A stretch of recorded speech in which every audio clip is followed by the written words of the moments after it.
Hey, CrossFit CE people. We are here with Kevin O'Neill, March Member of the Month. So we're going to get into the 11 questions with Kevin. He's been a member with us for 2 years? Right about that. Right about two. He and his wife, Kristen, we miss you. And then, lawyer, what else? Yeah. Say? I don't know, lawyer, live in the area. Southside guy. South suburbs. Yeah, South Sadly, a side. Sox fan. Sox fan, definitely. Don't bring that tough stuff to me. Packers fan. Ugh. Yeah, so I don't have a lot of friends with all my allegiances. Those hardcore South Side guys, not a lot of Packers fans. Right. You'll find Kevin at the 6:45 a.m. class predominantly. So let's get into the 11 questions. What book or books have you given as a gift and why? So we talked about this before we went on the camera, but I don't give a lot of books, and I can only remember two. One went very poorly, one went well. One was a book that I designed on like the 1 year anniversary of my wife and I's wedding, which was just about like big awe memories that we had. It's like a website thing that you can do, and they print it out, and that went really well. I'm not usually a gushing romantic, as you may imagine. Shocking. Yeah. Most of the cards I give have jokes in them. Nice. So this is, I think, a welcome surprise for her. But then the other one I think that went really poorly is my mom was trying to like eat healthier and get in shape. And I was like, I'll get her a book about like healthy eating and stuff like that. Yeah, that didn't go over as well as the one I got my wife. So don't do that. Don't give your... So life lessons learned. Yeah. Number two, purchase of $100 or less that has most positively impacted your life in the last 6 months. This was actually the hardest one to come up with that I was thinking about, because I'm sort of a feast or famine shopper. I'll either spend a lot on something I really care about or I'll like really not spend any money on anything. The one thing that I could think of was I'm on my like third egg cooker, which is both unusual and it has a significant impact because I eat a lot of hard-boiled eggs. They're so fast, protein source in the morning. It's easy breakfast. And I discovered this by chance, because why would you ever need a special appliance for that? But it's a game changer. It really is. They're perfectly easy to peel every single time. Amazon? Amazon. Nice. The first one I got was from Office Max, believe it or not. That's something you definitely want to have in the office. The hard-boiled egg stink permeating. I do it at home. I bring them in just to avoid that, but it's a game changer. Number three, and my favorite question of Tim Ferriss is, how has failure set you up for later success in life, and what is your favorite failure? So I think mine is more of a circumstantial thing. When me and my classmates and stuff graduated from law school, it was pretty much the worst legal recession that we had in the United States, maybe ever, but in a long time, in decades. So accepting probably a position at a firm that was lower than what people that had been before us had accepted. My whole class had to do the same thing. Was something that was hard to accept, but and overcoming that and working your way back up, you learn a lot of lessons, and I think probably it's for the best, because some of the places that I probably would have worked at would have just been like no rest for the wicked, work 7 days a week. So I'm sort of glad that didn't happen, even though, financially and otherwise, wasn't the best thing in the moment. Yeah. So. Number four, if you could have a billboard, what would it say? Next stop, gas. Probably something about being nice to each other, face-to-face interaction instead of being online. That'd probably be the message. Number five, what's the best investment you've ever made?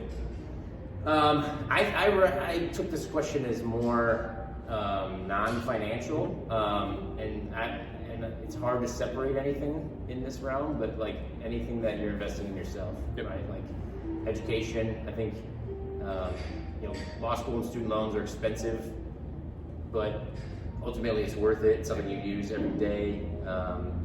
Working out, working on your physical fitness, that's important. I feel better every day than I did before I started doing that. So anything, learning, improving yourself. I'm not a big self-help guru guy, but Any anything in self-improvement for you? that, yeah, that's something that crops up every day. All right.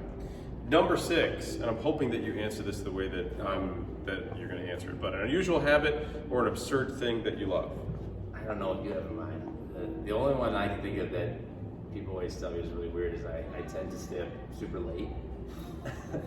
That was not what I was thinking. Yeah. But okay. What did you think? I think this was a perfect opportunity for you to talk about cars. Oh, yeah. It's really not it depends on the circle you run in, whether that's unusual. But Right. yeah, not a lot of people in this area and in my profession particularly work on restore classic cars, which is something that I do as a hobby. In fact, most of the people in my office think I'm absolutely batshit crazy when I talk about doing that kind of stuff. They're like, "Why are your hands so fucked up?" So I work for a living. Yeah, because people. I've been working on engines all weekend. Right. How about you? Yeah.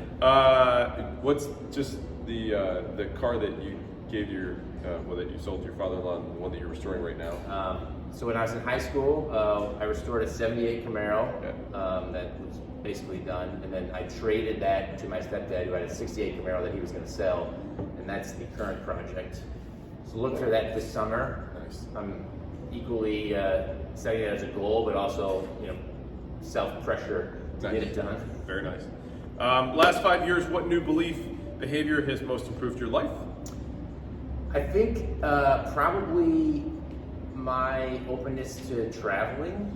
I used to always be sort of like, let's just go to Mexico and sit on a beach, and I'm not opposed to that. I'm going to Mexico tomorrow, in fact. However, Different trip. Yeah, like experiencing new cultures and stuff has been something that I've sort of opened my eyes to probably in the last 3 or 4 years more than anything, and it's been very rewarding, and it's something I foresee doing for a long time. Okay. Number 8, what advice would you give a college student entering the real world, and what advice would you encourage them to ignore? And this is sort of a circular logic here, but it would be not to listen to everyone's advice. That would be my advice. So take that as you will. But I think you get a lot of advice that has worked for some people, but It does not work. it's not universally applicable. So you can choose what you follow and do what's best for yourself. Okay. Number 9, bad recommendations that you hear in your field. This is a lot of people, like when they meet me, would not think I'm a litigator, and I think this is why I think it's very poorly serving for most litigators I know, and a lot of people go into the legal field because they like to argue, and which is basically code for they like to be assholes. And so the advice that I would give to people that are entering my field in particular, or even thinking about it, is that like when you're not sort of between the lines of the legal field, in the courtroom or whatever, you don't have to be an asshole. Nice. Very, very nice. Number 10, what have you gotten better at saying no to? Not a lot. I've actually tried to say yes to more things. Got it. More experiences, more stuff that you might just like sit on a couch and not get off the couch to do. I'm trying to do more stuff. Got it. Yeah, less things. Okay. And number 11, when you feel overwhelmed, how do you reset yourself? Yeah, I'm not someone who feels really overwhelmed that often. That does not surprise me at all. Yeah, every day I have deadlines and stuff like that. In fact, the thing that makes me focus more than anything is waiting longer to start something. Then when there's a looming deadline, it tends to focus me more than anything else. And I don't necessarily just get overwhelmed by stuff. So that probably waiting to the last moment gets me super focused to get it done on time. Nice. Which is not really a great answer to that question.